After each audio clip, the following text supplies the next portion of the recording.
An aspirant, मैं भी एक टीजीटी इंग्लिश की कैंडिडेट रही हूँ इस बार DSSB के एग्ज़ाम्स में। ठीक है, DSSB के एग्ज़ाम्स में मैंने भी पेपर दिया है and today we are here to discuss the possible cut off. ठीक है, पूरा कॉन्फिडेंटली 100% श्योर तो कोई नहीं बता सकता, बट एक रफ प्रिडिक्शन हम कर सकते हैं। स्पेशली मेरा ये प्रिडिक्शन करने का थोड़ा मन था क्योंकि मैंने बहुत एनालिसिस करा एंड जो मैंने यूट्यूब पे देखा, लोग बहुत ही ज़्यादा हाई कट ऑफ बता रहे हैं, बहुत ही ज़्यादा हाई कट ऑफ बता रहे हैं। तो कहीं ना कहीं मुझे लगता है कि एस्पिरेंट ही बेस्ट तरीके से बता सकता है कि पेपर कैसा था एंड आसपास की चीज़ें उसने ज़्यादा फील करी होती हैं। तो प्लस मेरे को ऐसा लगता है कि I am at a better position to make this judgement because मैंने 2021 वाला भी अटैम्प्ट भी दिया है एंड 2025 वाला अटैम्प्ट भी दिया है। इससे पुराने अटैम्प्ट मैटर ही नहीं करते, मैंने दिए भी नहीं बट मैटर भी नहीं करते क्योंकि 2021 एंड 5 ऑलरेडी बहुत गैप है। जो भी लाई करेगा इन दोनों के बीच में ही आपका आप एनालिसिस करके बता सकते हो। डेफिनेटली जो वैकेंसीज थी वो ज़्यादा थी 2021 में, 2025 में कम हुई है, but at the same time जो 2021 वाला पेपर था वो बहुत ही ज़्यादा इजी था एंड 2025 वाला पेपर बहुत ही ज़्यादा मैं हार्ड मानूंगी। ठीक है, I have seen many videos on YouTube. जो भी ये यूट्यूबर्स हैं तो ये ईजी टू मॉडरेट ही बोलते हैं। हल्का सा भी पेपर डिफ़िकल्ट आए तो वो उसको ईजी टू मॉडरेट में रख देते हैं बिकॉज वो एक डिप्लोमेटिक तरीका है उसको बोलने का, है ना। एक डिप्लोमेटिक तरीका है कि इसको ईजी टू मॉडरेट बोल दो तो सेफ रहोगे। हार्ड है पेपर, ठीक है, मैंने पेपर दिया है, तैयारी के साथ दिया है एंड बहुत हद तक सिलेबस का आउटलाइन भी हमें पता था। ठीक है, 24 मेरा पेपर था 30th को 3rd शिफ्ट में। तो आप सोचो मैंने कितने लोगों से क्वेश्चंस मुझे पता है ऑलरेडी। 24th वाले बच्चों ने भी जो रिव्यू दिया हमें पता था, 30th के भी फर्स्ट शिफ्ट का रिव्यू हमें पता था। तो हमें कंटिन्यूसली पता था कि ऑथर्स जो है वो ये कहाँ से उठा रहे हैं। ठीक है, वी न्यू द आउटलाइन, कितने सारे ऑथर पता थे, बहुत लोगों ने उसको पे पढ़ के भी गए होंगे, है ना, उन ऑथर्स को पढ़ के भी गए थे। फिर भी क्वेश्चन थे तो वहीं से, बट वो नहीं हो रहे थे। Paper was very difficult, very I would say lengthy भी कहूँगी, बट क्वेश्चंस ही इतने अजीब अजीब से थे। ठीक है, एक बार इसको इरेज कर लेते हैं। क्वेश्चंस बहुत ही अजीब थे। आज तक आई डोंट थिंक आपने पेपर्स में ऐसा पैटर्न देखा होगा कि एक स्टेटमेंट गिवन है, उसके बाद यहाँ ABCG तक, लाइक लिटरली G तक स्टेटमेंट है एंड उसके बाद वो पूछ रहे हैं आपसे कि इसमें से ABCDE सही है, F सही है, G तक सही है, एक हटा देंगे। ओह गॉड, ये कैसा क्वेश्चन है? इसमें तो कोई भी 100% एक्यूरेसी के साथ कैसे लगाएगा? अनटिल अनलेस मतलब सारे ही एक जैसे और एक ऑड वन आउट है, तब भी डाउट होता है, तब भी हमें डाउट होता है, तब भी हम 100% श्योर नहीं होते ऐसे आंसर्स में। ऐसे भी 2-3 क्वेश्चन थे मेरे खुद के शिफ्ट में, ऐसे क्वेश्चंस थे, 3 तो थे ही डेफिनेटली, और बाकी अभी मुझे ध्यान नहीं हो, 3 तो डेफिनेटली थे, उससे ऊपर ही रहे होंगे। ABCDEFG तक, H तक भी पता नहीं कहाँ तक इन्होंने लिखे हुए थे। फिर मिसेस डैलोवे पे क्वेश्चन था, इतने बड़े बड़े स्टेटमेंट, 4-4 5-5 लाइन के।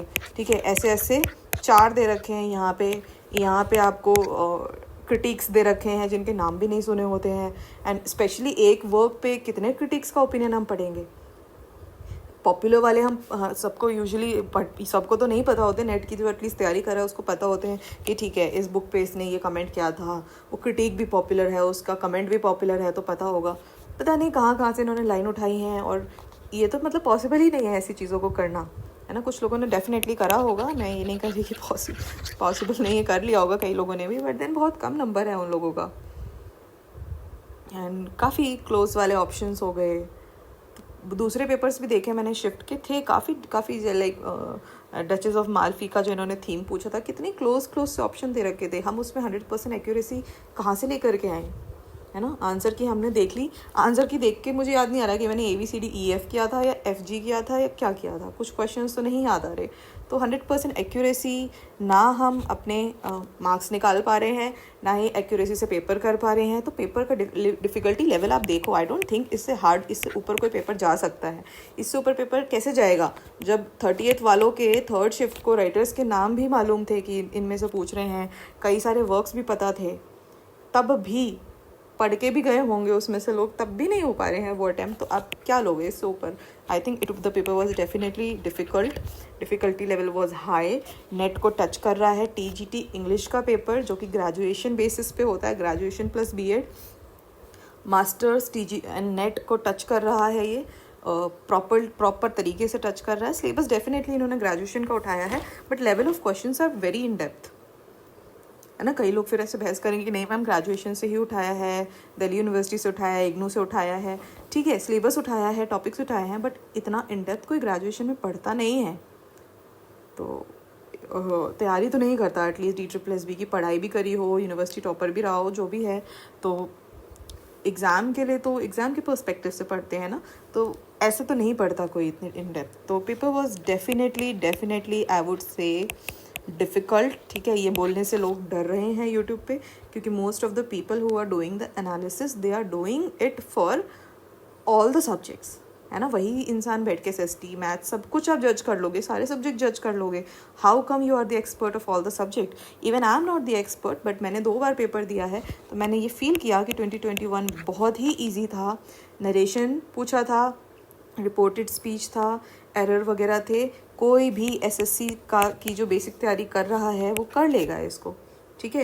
एंड सैड पार्ट ये है, हमारे जो इंग्लिश सब्जेक्ट है ना, इसका एक सैड पार्ट भी है कि सिर्फ हम इंग्लिश वाले ही इसमें नहीं बैठते हैं।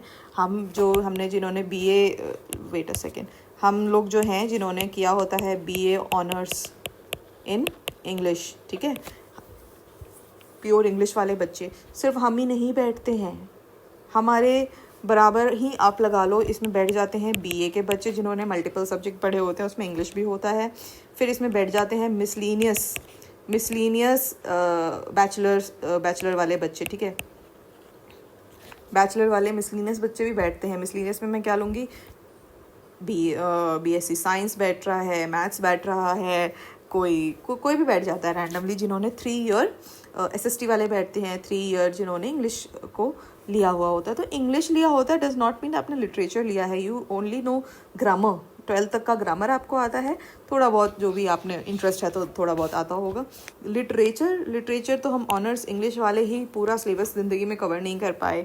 इतना इन डेप्थ नेट के लिए पढ़ रहे हैं लोग, ठीक है, TGT के एग्ज़ाम के लिए तो कोई नहीं पढ़ रहा है। प्रीवियस ईयर पेपर उठा करके जो लोग पढ़ रहे हैं, फर्स्ट टाइम जिनका अटैम्प्ट है, वो मिसगाइड हो गए इस बार। तो कंपटीशन 2025 में कट हुआ है डेफिनेटली। मिसलीनियस के बाद आप देख लो कुछ लोग ट्रायल के लिए भी बैठते हैं। मैं क्योंकि मैं जानती हूँ ऐसे लोगों को, इसलिए मैं आपको बता रही हूँ। लोग पार्ट 1 के प्रैक्टिस के लिए भी बैठते हैं, जस्ट जैसे मैथ्स वाले एलिजिबल नहीं है, वो फॉर्म भर देते हैं and then they sit for practice only, ठीक है। बहुत लोगों से मैंने बात करी और वो कहते हैं कि हम प्रैक्टिस के लिए बैठे हैं, ठीक है, हम एलिजिबल भी नहीं हैं। ये डॉजियर तक फाइल करते हैं, देन दे गेट रिजेक्टेड। तो ये लोग भी कट ऑफ में कहीं ना कहीं इंटरफेरेंस करते हैं। बट इस बार ऐसा हुआ, लास्ट टाइम क्या था कि BA ऑनर्स इंग्लिश वाला भी कर पा रहा था, सेम ग्रामर सेक्शन पार्ट 2 की मैं बात कर रही हूँ, BA वाला भी कर पा रहा था। मिसलीनियस सब्जेक्ट्स जो बैठ जाते हैं वो भी कर पा रहे थे, ट्रायल बेस जो तो बैठे हैं वो भी कर पा रहे थे। इतने लोगों ने इजी पेपर को अटैम्प्ट किया, तब भी आपका कट ऑफ कहाँ गया था? 113 पे पैक हो गया था, राइट। 113 पे फाइनल सिलेक्शन हुआ था। बहुत हाई मैं नहीं बोलूँगी इस कट ऑफ को, ग्रामर के हिसाब से 120 भी जा सकता था, बट 130 पे पैक हो गया। जब कंपटीशन इतने ज़्यादा लोगों से था, पेपर इतना ईजी था, ठीक है। लॉस जिनका हुआ है वो मेरे जैसे लोग थे जिनका पेपर छूट गया था। फर्स्ट टाइम मैं बैठी थी पेपर में, मैथ्स में मैंने बहुत टाइम लगा दिया एंड लास्ट के 20 क्वेश्चन में देख नहीं पाई, पेडागोजी एंड रीडिंग कॉम्प्रिहेंशन जो हर कोई कर लेता है, ठीक है। तो उस चक्कर में मेरा सिलेक्शन तो नहीं हुआ था 2021 में, और ऐसे और भी लोग होंगे, बट जो कंपटीशन था लोगों का वो बहुत हाई था। आराम से कट ऑफ हाई जानी चाहिए थी। 113 पे पैक हुआ। तो आप खुद सोचो, जब इजी पेपर, ठीक है, वैकेंसी ज़्यादा थी बट इजी भी तो था ना, तो 113 पे पैक हो रहा है। यहाँ पे आ जाओ आप 2025 पे आ जाओ, ठीक है, 2025 पे आ जाओ। BA ऑनर्स इंग्लिश वाले फ्रेशर्स, तो इसको आप लगा लो, जो फ्रेशर हैं, अभी फर्स्ट टाइम अटैम्प्ट है, थोड़ा अभी लॉस्ट है, मिसगाइडेड भी हैं, उनका तो मैं ये नहीं कह रही सबका, कुछ ने बहुत अच्छी तैयारी करी होगी, बट ये भी कहीं ना कहीं जो अगर हम एवरेज निकालें, ज़्यादातर इनमें से बाहर हो गए हैं, ठीक है। नेट वगैरह की जो तैयारी कर रहा है, जिसने MA बहुत अच्छे से करा है, कंपटीशन सिर्फ और सिर्फ इनका है, ठीक है। फ्रेशर्स से भी कुछ लोग ले लो जिन्होंने इस लेवल तक की तैयारी करी होगी, तो बस इतने ही लोगों का कंपटीशन है। बीए वाले कहाँ से लिटरेचर करेंगे? एक तो वो इतने मल्टीपल सब्जेक्ट पढ़ते हैं, फिर वो इतने सारे पेपर्स भर भी देते हैं, एक सब्जेक्ट पे इनका फोकस रहता नहीं है। लिटरेचर मजाक नहीं है इन डेप्थ पढ़ना, ठीक है। It takes a lot of time. 2021 से 2025 तक मैं लिटरेचर के टच में ही रही हूँ कंटिन्यूसली। मैंने अपनी नॉलेज को बढ़ाने की ही कोशिश करी है, तब जा कर के मेरे को एक इतना पर्सपेक्टिव मिला है। तो बहुत अच्छा लिटरेचर पढ़ने के लिए टाइम चाहिए, इट इज़ टाइम कंज्यूमिंग, है ना। एक बार आप चीज़ों को ऊपर ऊपर से पढ़ते हो, राइटर, ऑथर, थीम ऊपर ऊपर से पढ़ा, समरी पढ़ी, फिर सेकेंड फेज़ में आप फिर उसके अंदर जाना स्टार्ट करते हो, वो भी एक लेवल है। और डेप्थ कितना, ठीक है। It takes time. मिसलिनियस में आप लगा लो, इनका एक्सपर्टीज़ ही दूसरा सब्जेक्ट है। जैसे साइंस वाले बैठ गए, और कुछ ऐसे होंगे मैथ्स वाले बैठ जाते हैं, SST वाले, तो इनकी एक्सपर्टीज़ कहीं और है। इंग्लिश इनके लिए सेकेंडरी है, तो ये भी कितना इन डेप्थ पढ़ लेंगे, ठीक है। ये डेफिनेटली अपने सब्जेक्ट में बहुत अच्छे होंगे, बट इंग्लिश में फिर उतनी एक्सपर्टीज़ लाना इस बार के पेपर के हिसाब से डिफ़िकल्ट थी, है ना। 2021 तो दे कुड डू। ट्रायल वाले भी अगर नहीं, इंग्लिश वाले नहीं हैं, तो फिर उनके लिए भी डिफ़िकल्ट है, क्योंकि ग्रामर वगैरह तो पूछ ही नहीं जो सब कर लेते हैं, रीडिंग कॉम्प्रिहेंशन जो सब कर लेते हैं पूछ ही नहीं। 10 नंबर की पेडागोजी सब कर रहे हैं बस, और बाकी इधर से थोड़े बहुत क्वेश्चन लगा लो। तो वो 10 नंबर की पेडागोजी के भरोसे you can not give the paper. 40% तो आपने लाना ही लाना है। तो कंपटीशन उन्हीं का है जो पार्ट 2 में 40% ला रहे हैं, 40 नंबर यहाँ पे। एंड पार्ट 1 में मेरा एक रफ मानना है कि 60 तक लोगों का अटैम्प्ट रहा होगा, एवरेज अटैम्प्ट की मैं बात कर रही हूँ। क्योंकि GS मेरे शिफ्ट में तो बहुत डिफ़िकल्ट थी। रैंडम कुछ भी पूछा हुआ था, GS में प्रिपेयर करके गई थी। एक प्रॉपर अपना फैटमैन जो है परमार सर की, उतनी तो मैंने करी ही है SSC की, उसको अच्छे से करा है, बट मुझे कुछ खास उसमें से मिला नहीं, क्योंकि क्वेश्चन ही बहुत ही ज़्यादा करंट अफेयर्स से थे और इधर से थे। तो हार्डली 4-5 अटैम्प्ट हो पाए मेरे GS में। अच्छे बच्चे के 6 हो पाए होंगे, 7, बट आई डोंट थिंक 10 भी कोई टच कर रहा था GS में। मैथ्स कर लोगे, बट टाइम कितना ही लगाओगे उसमें, you have to save your time. 60 कहीं ना कहीं एक सेफ स्कोर रहा है आपका पार्ट 1 में। एंड पार्ट 2 में कंपटीशन जो है 40 के प्लस से ही स्टार्ट हो जाएगा। 40 के ऊपर ही, जैसे 45-50 लाना शुरू हुए लोग, 50 आप लगा लो, ठीक है। कंपटीशन यहाँ पे आ जाएगा। तो कितना आप देख लो, टोटल कितना आ रहा है आपका 110। ज़्यादा ही बताया है मैंने आपको, 110। तो 110 पे ही जाके कंपटीशन मतलब टक्कर शुरू हो रहा है। तो कट ऑफ यहीं रहेगी, और कहाँ जाएगी? कट ऑफ कहीं ना कहीं यहीं रहने वाली है, इसी में ऊपर नीचे। तो मैंने आपको जो बताया है कि आपका फाइनल सिलेक्शन जो इस बार मुझे लगता है कि 113 से 115 आप लगा लो, एक मुझे लगता है कि इस पे पैक हो जाना चाहिए। मैं UR फीमेल की बात कर रही हूँ, क्योंकि बाकी सारी कैटेगरीज़ के मार्क्स इससे नीचे ही रहते हैं। तो आप बाकियों का आइडिया खुद लगा लो। मैं बिल्कुल भी प्रिडिक्ट नहीं करना चाहूँगी, क्योंकि मुझे बिल्कुल आइडिया नहीं होता कैटेगरीज़ को कैसे उसको आइडिया लगाएं। मैं UR फीमेल में ही बैठती हूँ, तो मुझे उसका एक आइडिया है, उस पर मेरी नज़र बनी हुई है। तो 113 to 115 मुझे लगता है, जो सेम पिछली बार वाला है ना, उससे मैंने 1-2 मार्क्स बढ़ा के इसलिए कहा है कि चलो कोई नहीं, 5 साल मतलब टाइम भी बीत चुका है, मे भी कंपटीशन टफ हो गया हो, लोगों ने करी हो प्रिपरेशन, यू नेवर नो ना, कंपटीशन में भी मैं अंडर एस्टिमेट कर रही हूँ। तो 115 लगा लो। बहुत ही ज़्यादा आपको सेफ फील करना है तो 118 to 120 तो हो ही जाना चाहिए सिलेक्शन, ठीक है। अभी अदरवाइज़ 113-115 भी कम नहीं है। तो मेरा प्रेडिक्शन यही है कि इतने पे फुल पैक हो जाएगा, आपका जो एग्ज़ाम है वो फुल इतने में पैक हो जाएगा, ठीक है। नेक्स्ट जो आ जाते हैं, हाँ, वैसे और कोई बात तो नहीं है। बेसिकली मैं जस्टिफाई ही करना चाह रही थी इस वीडियो के थ्रू। मेरा जो एम था, मैं जस्टिफाई करना चाह रही थी कि क्यों कंपटीशन टफ़ है। और पता नहीं, सुन के बहुत इरिटेशन हो रही थी इतनी सारी वीडियोस में, इजी टू मॉडरेट था, लोगों ने कर लिया। आई डोंट नो कौन है ये लोग। कुछ लोग कमेंट भी कर रहे हैं, वैसे देखोगे आप कमेंट्स में तो कुछ लोगों का कमेंट आ जाते हैं कि हम 130 स्कोर कर रहे हैं, 145 आ रहे हैं हमारे।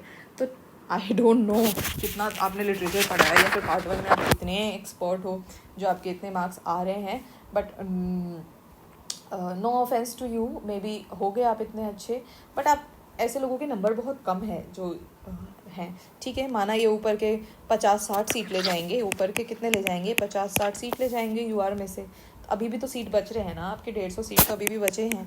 तो 150 सीट का जो आपका कंपटीशन है वो डेफिनेटली मुझे लगता है 113 to 115 में पैक हो रहा है, ठीक है। ये लोग आपके 50-60 सीट ले गए, फिर आप 50 लोग और लगा लो जो आपके 120 प्लस पे लाई कर रहे हैं, फिर कहीं ना कहीं जो आपको अपनी एक सीट चाहिए वो 113-115 में आनी चाहिए, जहाँ तक मुझे लगता है। ठीक है, तो ये मेरी प्रेडिक्शन रहेगी। एंड अच्छी ही बात है, कहीं ना कहीं मुझे ऐसा लगता है कि जो कंपटीशन है इस बार टफ़ किया गया और इसको लिमिट किया गया सिर्फ बीए ऑनर्स इंग्लिश वाले बच्चों के लिए। एमए बीए नेट ठीक है, लेवल बहुत हाई कर दिया, हम लोगों के हिसाब से भी हाई कर दिया है लेवल, बट ठीक है, कहीं ना कहीं कंपटीशन जो है वो प्योर इंग्लिश पढ़े हुए लोगों के बीच में ही है ना। लास्ट टाइम मैंने, हाँ ये डिस्कस करना था, सॉरी मुझे, कि लास्ट टाइम का मेरे को लास्ट टाइम एक्चुअली जो मैं आप ठीक है आप वीडियो लीव कर सकते हो यहाँ से, कट ऑफ तो मैंने बता दी है, बट मैं एक एक्सपीरियंस और शेयर करना चाहूँगी। जब मैंने 2021 में अटैम्प्ट दिया था, तो जो मेरे साइड में गर्ल बैठी हुई थी एग्ज़ाम दे रही थी, I could see her maths was very good, because मैं उंगलियों पे कैलकुलेट कर रही हूँ, पेपर यूज़ कर रही हूँ, and she was very confident, she was doing it on the screen it self. तो आई वॉज रियली इम्प्रेस्ड, और पेपर भी पहले करके बैठ गई थी एंड मेरा छूट गया था, तो मुझे लगा कि she is some kind of expert and she has been reading the paper. तो मैंने उससे पूछा, उसने कहा I am a fresher and I am of maths background की ही है, उसका ग्रेजुएशन भी मैथ्स से है, बट मे बी उसने 3 साल इंग्लिश ली होगी continuously, that's why she was eligible. ठीक है, तो हमारी बात भी हुई, हमने नंबर भी शेयर किया। तो जब फाइनल सिलेक्शन हुआ था, ठीक है, तब मैंने उसको मैसेज ड्रॉप किया था and she said that I have got selected, she had got selected. तो बेसिकली आप यहाँ देखो, इंग्लिश वाला बच्चा तो सिलेक्ट नहीं हुआ, मैथ्स वाला ले गया सीट। देन फिर जहाँ मैं प्राइवेट स्कूल में पढ़ा रही थी, वहाँ भी 1-2 टीचर मुझे मिले थे। एक तो आप देख लो स्पेशल एड की थी, ठीक है, स्पेशल एड की थी, शी वॉज नॉट एलिजिबल, आप कह सकते हो ट्रायल के लिए बैठी थी, ठीक है, she was not even eligible and she had given the paper, e dossier तक तो उसने भी फाइल किया था, बाकी नहीं हुआ था सिलेक्शन। तो सी कट ऑफ क्लियर कर रहे थे ये लोग भी, and no offense, I am sure आप लोग भी सुन रहे होगे, आप होगे इस वीडियो में, but no offense, but the sad part is आपका खुद का सब्जेक्ट दूसरा है ना, आप अपने सब्जेक्ट का कंपटीशन छोड़ के यहाँ पे आ रहे हो, ठीक है, यू आर एलिजिबल, कहीं ना कहीं DSSB में ये लूप होल है कि वो एलिजिबल कर देती है, but I don't really think what's the point कि 3 साल आपने एक subject as a single paper आपने दे दिया, you can't become the expert.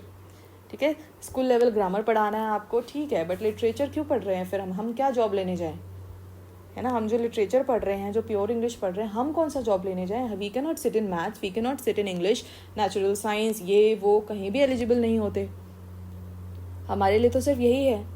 तो कहीं ना कहीं जो दूसरे सब्जेक्ट का कंपटीशन है वो कट होना बहुत ही ज़्यादा ज़रूरी था, एंड DSSB पे कहीं ना कहीं कुछ प्रेशर रहा होगा कि वो एलिजिबिलिटी क्राइटेरिया तो नहीं बदल सकती, है ना, एलिजिबिलिटी क्राइटेरिया तो वो नहीं बदल सकती, या जिनको भी पेपर बनाने के लिए दिया गया होगा उन लोगों ने यही कंसिडर किया होगा कि जो उनके प्योर इंग्लिश के स्टूडेंट्स हैं ये उनको फेच करना चाह रहे हैं, तभी तो उन्होंने रीडिंग कॉम्प्रीहेंशन भी हटा दिया, RC तक हटा दिया। आप सोचो, रीडिंग कॉम्प्रीहेंशन इज समथिंग जो पार्ट 1 में आता है ऑलरेडी, आप वहाँ पे 5 नंबर लेके जाते हो, राइट, फिर उसको पार्ट 2 में भी दे दिया जाता है 10 नंबर का, ठीक है, 10 नंबर में 8 नंबर तो सब लेके जा रहे हैं, 9 नंबर भी लेके जा रहे हैं, एक वो टाइटल वाला थोड़ा कंफ्यूजिंग होता है, पर अदरवाइज तो सब में ही नंबर जाते हैं।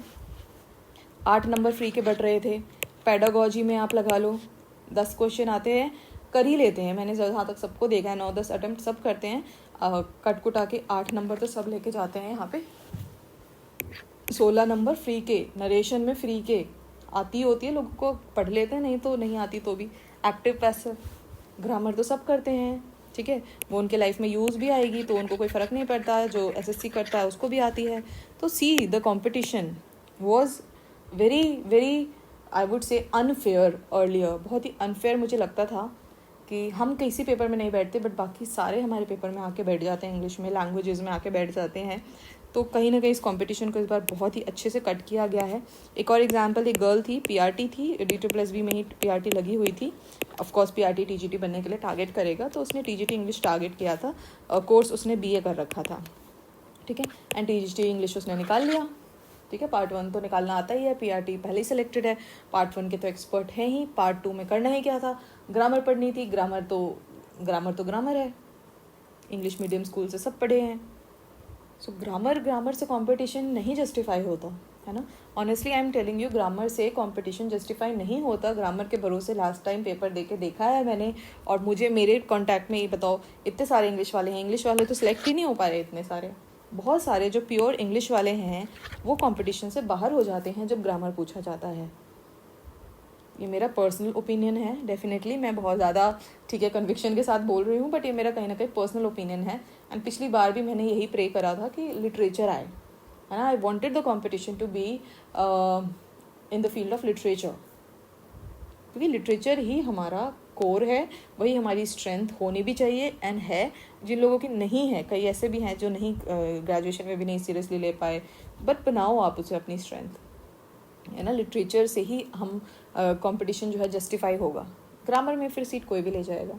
सो दैट्स द थिंग कि कहाँ कहाँ सीट पिछली बार गई है, कितने सारी कैटेगरीज में बट गई, लेकिन जो प्योर इंग्लिश वाले हैं वो कहीं ना कहीं पिछड़ गए, क्योंकि हमारी मैथ्स भी अच्छी नहीं होती है ना। हमारी अच्छी होती है भाई लिटरेचर, ग्रामर होती है अच्छी, बट ग्रामर सभी की अच्छी है ना, फिर आप तो वहाँ कॉम्पिटिशन है ही नहीं। तो literature is the real competition and 2025 was something that made me really happy. जो भी लिटरेचर वाले थे वो खुश होंगे। ठीक है, हमारे मार्क्स कम आएंगे, है ना। हमने जो टारगेट हमने भी सोचा होगा, पिछले साल का 113 था, तो आई डोंट थिंक इस बार कोई 125 130 से नीचे अपना टारगेट लेके आया होगा।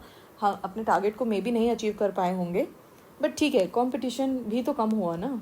हमने कम अटेम्प्ट किया, दूसरों ने भी कम अटेम्प्ट किया, कंपटीशन नीचे आया है, बट एक प्योर एंड फेयर कंपटीशन है। So that's my opinion and that's all for this video.